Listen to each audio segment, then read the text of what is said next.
Hello friends, welcome to the success केंद्रा।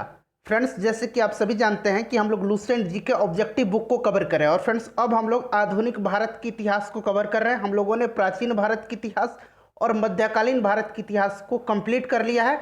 आधुनिक भारत के इतिहास में हम लोग आज ब्रिटिश सत्ता का विस्तार, जिसमें कि बंगाल, मैसूर, पंजाब आदि के संदर्भ में जितने भी इंपॉर्टेंट क्वेश्चंस हैं उनको कवर करेंगे। इससे पहले आधुनिक भारत के इतिहास में हम लोगों ने भारत में यूरोपियों के आगमन से संबंधित जितने प्रश्न थे उनको कवर किया था। अगर आपने नहीं देखा है तो देख लीजिएगा, लिंक आपको वीडियो के डिस्क्रिप्शन बॉक्स में मिल जाएगा। चैनल पर अगर आप पहली बार आए हैं तो चैनल को सब्सक्राइब कर लीजिए, साथ ही साथ बेल आइकन को जरूर दबा लीजिएगा ताकि जब भी इसी तरह का कोई भी इंपॉर्टेंट वीडियो अपलोड किया जाए उसका नोटिफिकेशन सबसे पहले आपके पास पहुंच जाए। तो चलिए फ्रेंड्स, बिना देरी किए हुए आज का सेशन स्टार्ट करते हैं। वीडियो को लाइक और शेयर जरूर कर दीजिएगा। आज के सेशन का पहला क्वेश्चन देखिए। पहला क्वेश्चन कह रहा है कि सूची 1 को सूची 2 से सुमेलित कीजिए। देखिए, सूची 1 में घटना दिया गया है और सूची 2 में बंगाल का तत्कालीन गवर्नर दिया गया है। अब प्रश्न पढ़िएगा, पलासी का युद्ध कब हुआ था? 1757 में। किसके मध्य हुआ था? तो अंग्रेज सेनापति रॉबर्ट क्लाइव और बंगाल के नवाब सिराजुद्दौला के बीच हुआ था। देखिए फ्रेंड्स, पलासी का युद्ध 1757 के समय कोई भी गवर्नर का पद नहीं था। उस समय बंगाल का अंग्रेज प्रमुख रोजर ड्रेक था। तो सही मिलान इसका 1 हो जाएगा। ध्यान देंगे यहाँ पर, देखिए ये जो पलासी का युद्ध था इसमें रॉबर्ट क्लाइव ने काफ़ी जो है बुद्धिमत्ता का परिचय दिया था, जिससे कि लंदन में कंपनी के बोर्ड ऑफ डायरेक्टर्स ने इसको बंगाल का पहला गवर्नर बना करके भेजा था। तो अगर पूछा जाए कि पहला गवर्नर कौन था बंगाल का, तो रॉबर्ट क्लाइव था। और उस समय जब युद्ध हुआ था उस समय गवर्नर का पद नहीं था। उस समय बंगाल में अंग्रेज प्रमुख रोजर ड्रेक था। द्वैध शासन 1765 में लागू किया गया था रॉबर्ट क्लाइव के समय। बक्सर के युद्ध 1764 में हुआ था और उस समय कौन था गवर्नर? वेनिस्टार्ड था। बंगाल का अकाल 1770 में पड़ा था कार्टियर के समय। तो राइट आंसर इसका ऑप्शन नंबर ए हो जाएगा। नेक्स्ट क्वेश्चन देखिएगा फ्रेंड्स, जैसे जैसे हम आगे बढ़ेंगे उसी प्रकार से हम प्रश्नों को और व्याख्या सहित कवर करते चलेंगे। देखिए, दूसरा प्रश्न कह रहा है कि पलासी की लड़ाई 1757 में अंग्रेजी सेना का नेतृत्व किसने किया था? तो अभी मैंने आपको बताया था कि पलासी का युद्ध जो है यह 23 जून 1757, ध्यान रखेंगे डेट सहित पूछा जाता है, 23 जून 1757 को किसके मध्य हुआ था? तो ये अंग्रेज सेनापति रॉबर्ट क्लाइव और बंगाल के नवाब सिराजुद्दौला के बीच हुआ था, जिसमें नवाब जो है हार गए थे। और इसमें नवाब का जो सेनापति था यानी कि सिराजुद्दौला का मीर जाफर, इसने धोखाधड़ी किया था, जिसके चलते जो है सिराजुद्दौला पराजित हो गया था। तो राइट आंसर इसका क्या हो जाएगा? ऑप्शन नंबर ए हो जाएगा। अगला क्वेश्चन देख लीजिए कि बक्सर के युद्ध 1764 में अंग्रेजी सेना का नेतृत्व किसने किया था? तो अंग्रेजी सेना का नेतृत्व जो है इसमें किसने किया था? राइट आंसर इसका क्या हो जाएगा? Hector Munro. Option number C right answer हो जाएगा। देखिए, बक्सर के युद्ध जो है यह अंग्रेज एवं मीर कासिम, अवध के नवाब शुजाउद्दौला और मुगल सम्राट शाह आलम द्वितीय के बीच हुआ था। इसमें अंग्रेज विजयी हुए थे। चलिए नेक्स्ट क्वेश्चन देखिएगा कि बंगाल का द्वैध शासन कब से कब तक चला था? तो द्वैध शासन जो है ये चला था 1765 से लेकर के 1772 तक। Option number C right answer इसका हो जाएगा। उसके बाद पांचवा क्वेश्चन देखिए कि वर्ष 1758 ईस्वी में लॉर्ड वेलेजरी द्वारा प्रस्तावित सहायक संधि को स्वीकार करने वाला सबसे पहला भारतीय शासक कौन था? काफ़ी इंपॉर्टेंट क्वेश्चन है। तो देखिए फ्रेंड्स, सहायक संधि स्वीकार करने वाले सबसे पहला जो था वो हैदराबाद था। हैदराबाद ने 1798 में सहायक संधि को स्वीकार किया था। उसके बाद मैसूर 1799 में। उसके बाद अगर बात करें तो तंजौर जो था ये भी 1799 में ही स्वीकार किया था। अवध किया था, पेशवा किए थे। तो इस प्रकार से आप क्रम याद रखेंगे। तो राइट आंसर इसका ऑप्शन नंबर बी हो जाएगा, हैदराबाद का निज़ाम। ठीक है फ्रेंड्स, चलिए और ध्यान रखेंगे सहायक संधि जो है यह किसने इस पद्धति को शुरू किया था? तो लॉर्ड वेलेजली ने। उसके बाद देखिए, भारत का प्रथम गवर्नर जनरल या वायसराय कौन था? तो देखिए यहाँ पर थोड़ा सा सुधार कीजिएगा, यहाँ आप अंतिम बना लीजिए, भारत का अंतिम गवर्नर जनरल। ठीक है, अंतिम गवर्नर जनरल और प्रथम वायसराय, इस प्रकार से प्रश्न है कि भारत का अंतिम गवर्नर जनरल और प्रथम वायसराय कौन था? तो ये लॉर्ड कैनिंग था। Option number B right answer हो जाएगा। अगर हम बात करें कि भारत का प्रथम गवर्नर जनरल कौन था, तो देखिए 1833 के आपने पढ़ा भी होगा, 1833 ईस्वी के चार्टर एक्ट द्वारा बंगाल के गवर्नर जनरल का पद जो है उसको समाप्त करके भारत का गवर्नर जनरल बना दिया गया। और इस प्रकार से भारत का पहला governor general lord William Bentinck हुआ था। और सबसे आखिरी गवर्नर जनरल जो था ये कौन था? लॉर्ड कैनिंग था। और उसके बाद जो है वायसराय का पद स्टार्ट किया गया और पहला वायसराय लॉर्ड कैनिंग ही बना था। क्लियर? चलिए उसके बाद नेक्स्ट क्वेश्चन देखिएगा, 7वां प्रश्न कि तीसरे आंग्ल मैसूर युद्ध को रोकने के लिए टीपू सुल्तान ने अंग्रेजों के साथ कौन सी संधि की थी? तीसरे आंग्ल मैसूर युद्ध आपसे पूछा जा रहा है। तो देखिए फ्रेंड्स, टोटल कितने जो हैं आंग्ल मैसूर युद्ध हुए हैं? तो ध्यान रखेंगे 4 टोटल आंग्ल मैसूर युद्ध हुए हैं। ठीक है, देखिए पहला आंग्ल मैसूर युद्ध जो है ये मद्रास की संधि के तहत समाप्त हुआ। दूसरा आंग्ल मैसूर युद्ध मंगलोर की संधि के तहत। तीसरा आंग्ल मैसूर युद्ध श्रीरंगपट्टनम की संधि के तहत। आपसे पूछा जा रहा है तीसरा, तो तीसरा Srirangapatnam, option number B right answer हो जाएगा। देखिए चौथे आंग्ल मैसूर युद्ध के समय टीपू सुल्तान शहीद हो गया था। चलिए नेक्स्ट क्वेश्चन देखिएगा, अगला क्वेश्चन है कि राज्य क्षय, हड़प नीति, जब्ती सिद्धांत एक ही नाम है, अंग्रेजी में इसको डॉक्ट्रिन ऑफ लैप्स कहा जाता है। यह जो है किसके द्वारा लागू की गई थी? देखिए फ्रेंड्स, डॉक्ट्रिन ऑफ लैप्स जो था ये किसके द्वारा लागू किया गया था? व्यापगत का सिद्धांत जिसको की कहा जाता है, या डलहौजी के द्वारा। ठीक है, और देखिए इस नीति के तहत अंग्रेजी साम्राज्य में विलय किए गए राज्य कौन कौन थे? तो सर्वप्रथम सतारा को, उसके बाद जो है जैतपुर को, और संभलपुर को, फिर बघाट को, उदयपुर को, झांसी को और नागपुर को जो है इसके तहत अंग्रेजी साम्राज्य में मिलाया गया था। तो पहला पूछा जाता है कि जो डॉक्ट्रिन ऑफ लैप्स था इसके तहत सबसे पहले किसको जो है अंग्रेजी साम्राज्य में मिलाया गया था? तो सतारा को। ठीक है, और ये किसके समय लाया गया था? लॉर्ड डलहौजी ने लाया था इसको, option number D right answer हो जाएगा। किस सिख गुरु ने फारसी में जफरनामा लिखा था? फ्रेंड्स मुझे पूरी उम्मीद है कि वीडियो आपको पसंद आ रही होगी। प्लीज़ फ्रेंड्स वीडियो को लाइक जरूर किया करें। देखिए आपका एक लाइक मुझे काफ़ी मोटिवेट करता है, इसलिए वीडियो को लाइक जरूर किए। तो राइट आंसर इसका ऑप्शन नंबर सी हो जाएगा, गुरु गोविंद सिंह। ठीक है, गुरु गोविंद सिंह जो थे ये सिखों के आखिरी और 10वें गुरु थे।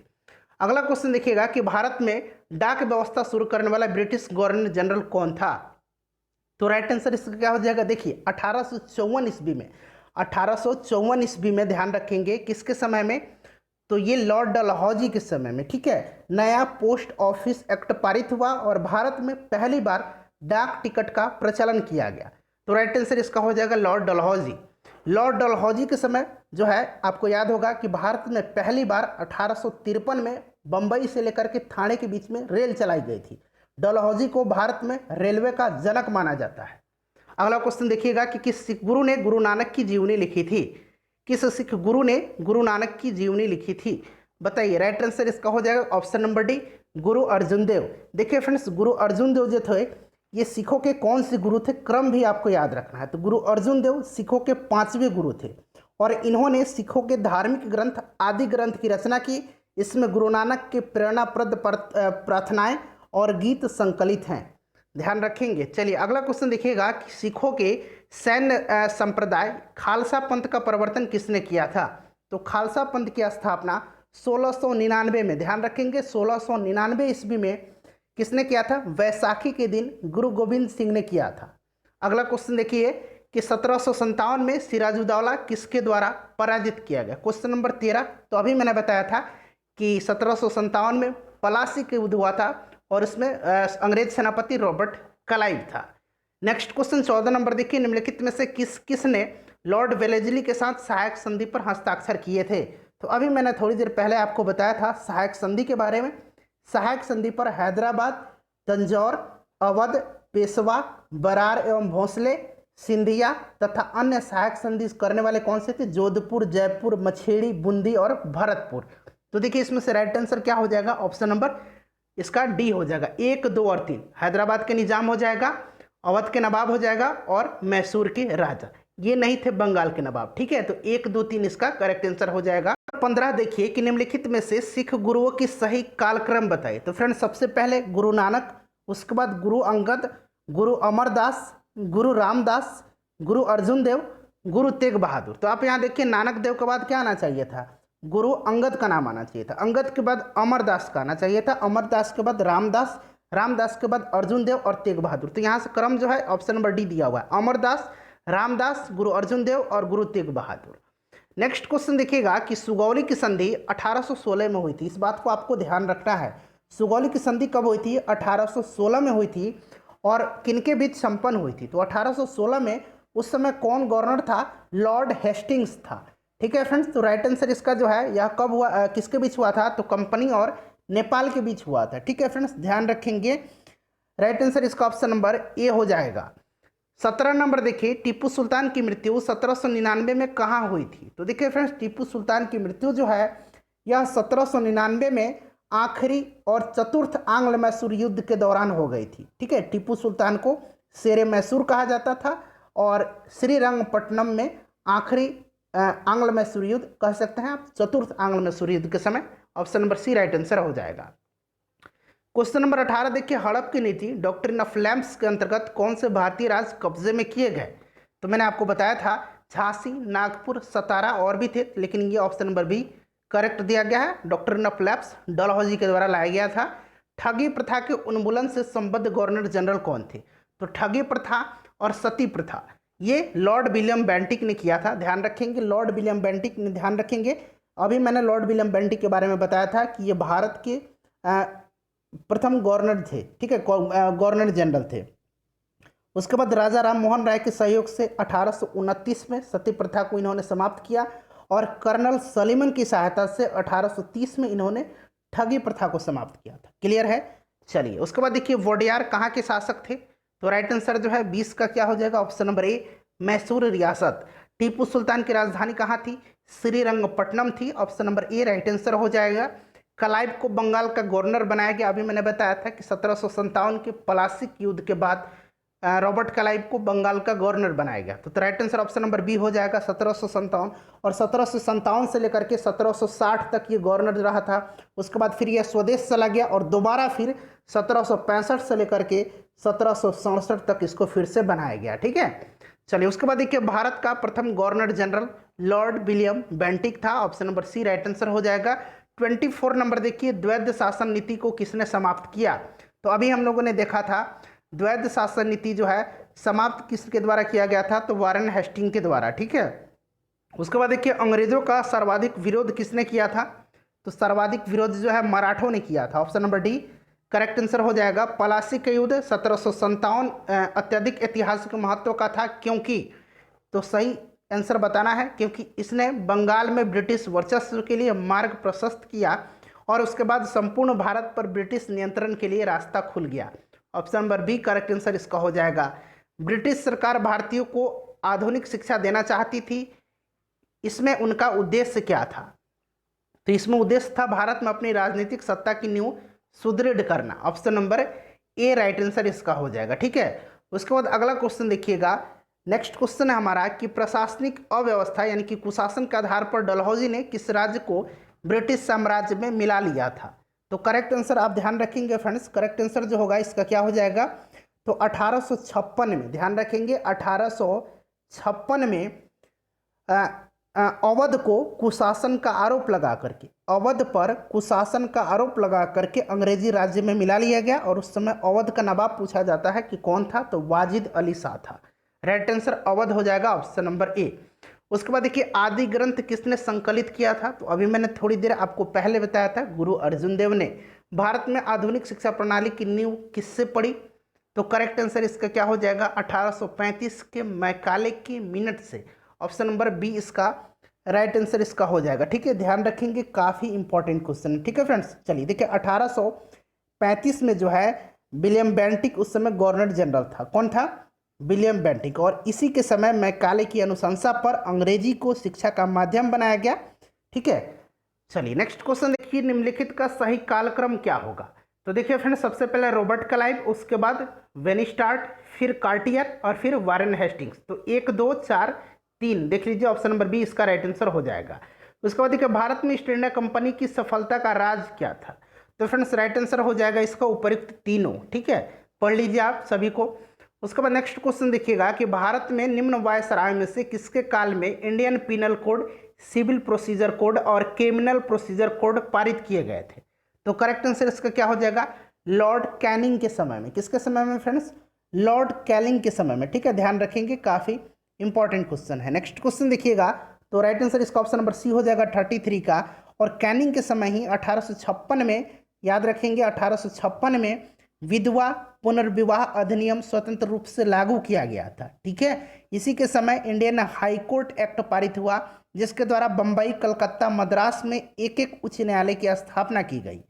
नेक्स्ट क्वेश्चन देख लीजिएगा कि निम्नलिखित में से ब्रिटिश सरकार का वह गवर्नर जनरल कौन था जिसने भारत में डाक टिकट शुरू किए थे। तो मैंने आपको बताया था डाक टिकट जो है ये किसके समय में शुरू गया था, डलहौजी के समय में। ऑप्शन नंबर ए 34 का करेक्ट आंसर हो जाएगा। सती प्रथा का अंत करने तथा ठगी समाप्त करने का श्रेय किसको दिया जाता है, तो लॉर्ड विलियम बेंटिंग को। इसके बारे में अभी हमने डिटेल में इसको डिस्कस किया है।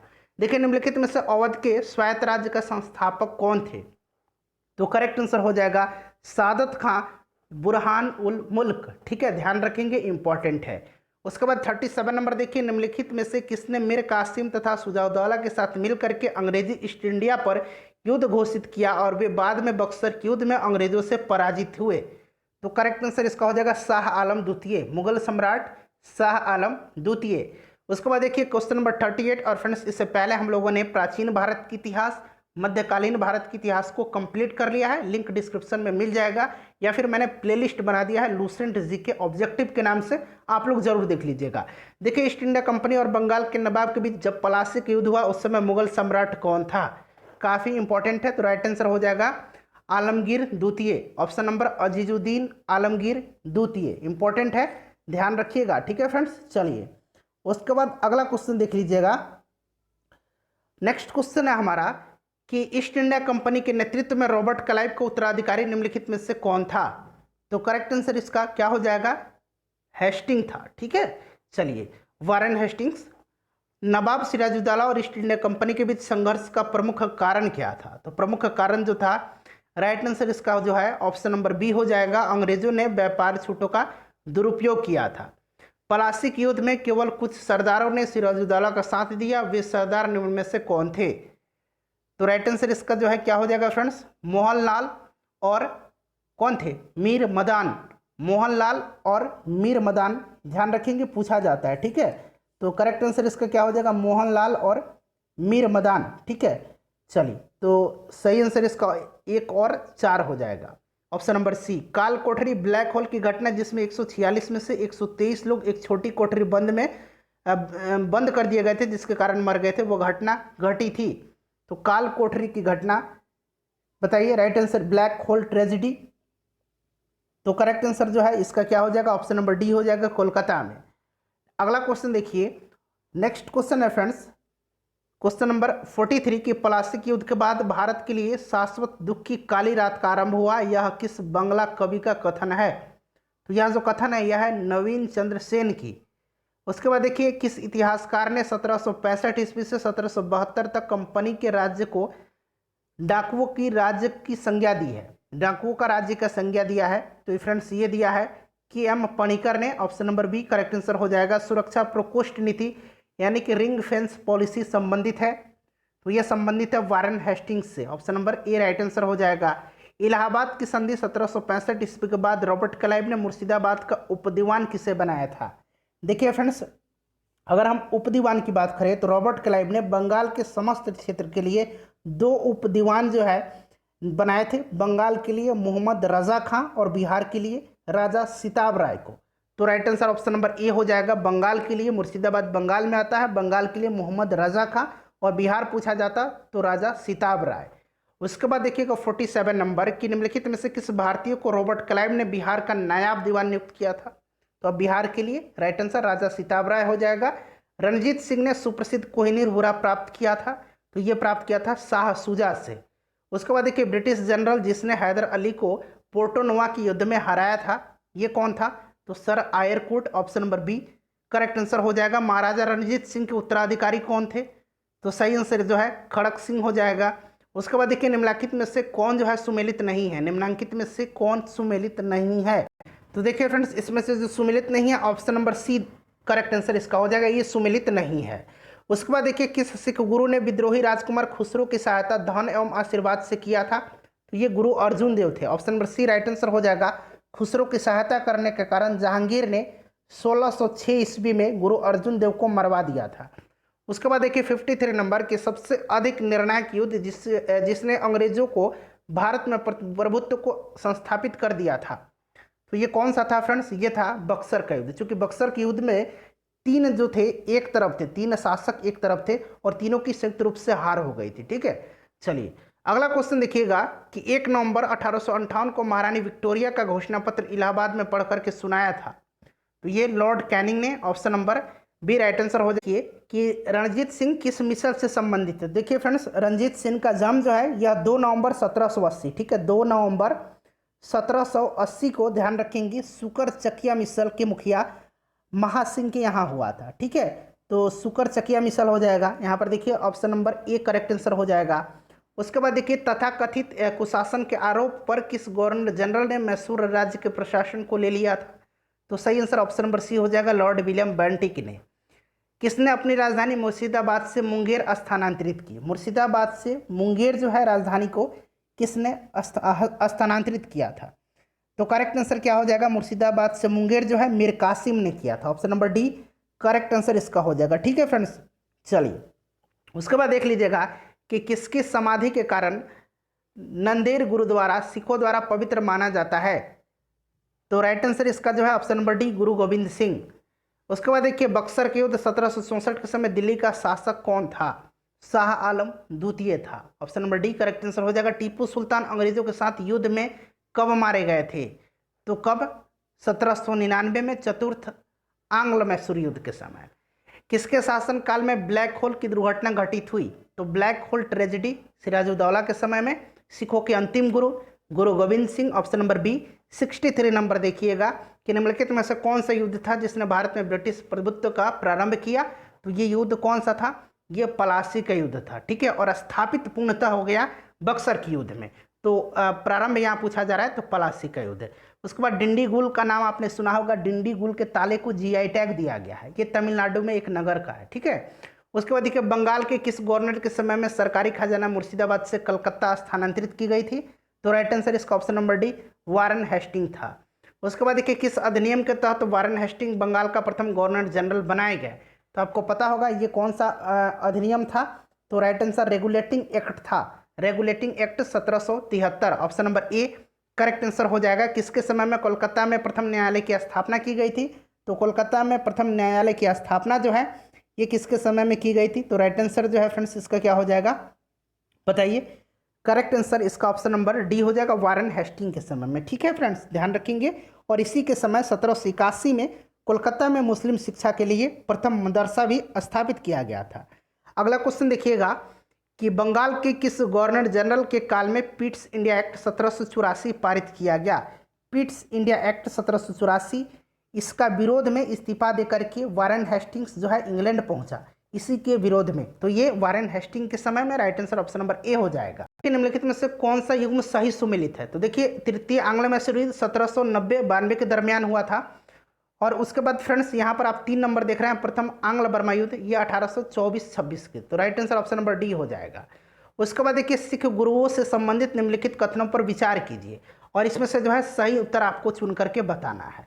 तो right answer option number B हो जाएगा, 2 और 3। गुरु अर्जुन देव सिखों के गुरु गुरु रामदास के पश्चात बने थे। गुरु अंगद या अंगदेव ने सिखों को उनकी जो लिपि थी गुरुमुखी दी थी। तो बिल्कुल सही है ऑप्शन नंबर बी, 2 और 3।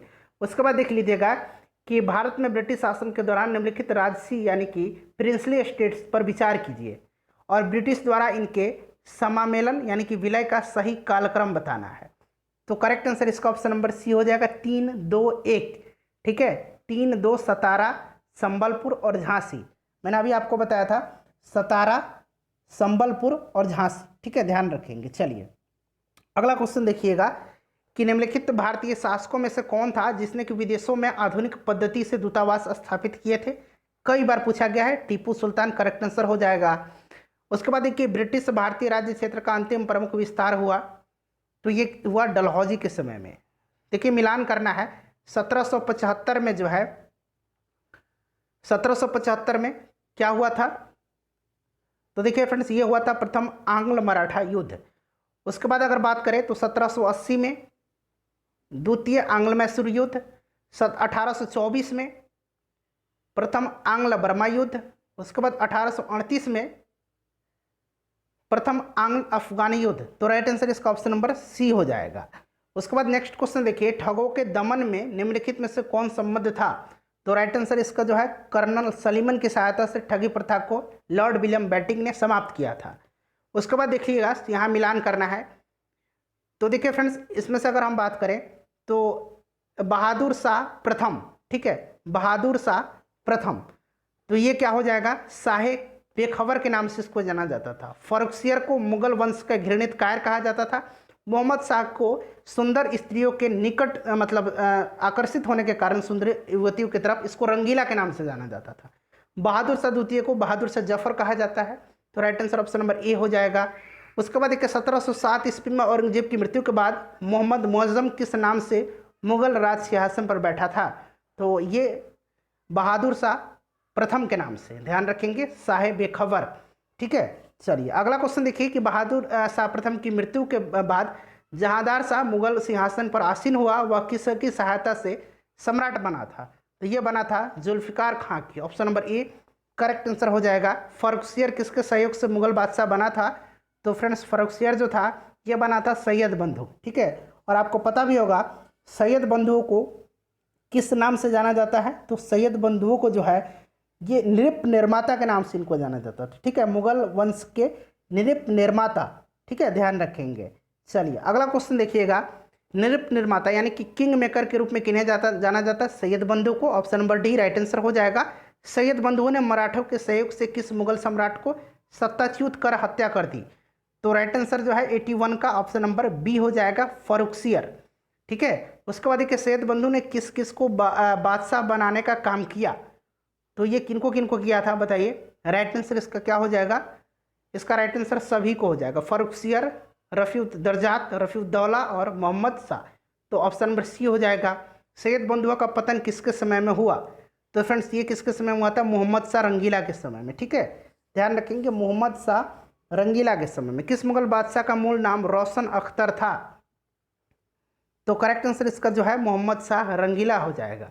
85 नंबर देखिए कि अवध, हैदराबाद, भरतपुर, रुहेलखंड और फर्रुखाबाद किस मुगल शासन के समय में स्वतंत्र हुए। तो फ्रेंड्स ये हुए थे मोहम्मद शाह रंगीला के समय में। भारत पर आक्रमण करने वाला किस ईरानी शासक को ईरान का नेपोलियन कहा जाता है। तो आपको पता होगा नादिर शाह को। Option number C right answer इसका हो जाएगा। उसके बाद नेक्स्ट क्वेश्चन देख लीजिए 87 नंबर, अहमद शाह अब्दाली के प्रथम आक्रमण के समय मुगल सम्राट कौन था। तो उस समय मुगल सम्राट कौन था बताइए, मोहम्मद शाह रंगीला था। Option number A right answer हो जाएगा। अहमद शाह अब्दाली ने भारत पर कुल 7 बार आक्रमण किए, ये याद रखना है आपको, जिनमें सर्वाधिक 3 बार आक्रमण जो है किस मुगल शासक के समय में किया था। तो ये क्या था, शाह आलम द्वितीय के समय में। उसके बाद देखिए किस मुगल शासक का वास्तविक नाम अली गौहर था। तो ये किसका था फ्रेंड्स, ये था शाह आलम द्वितीय का।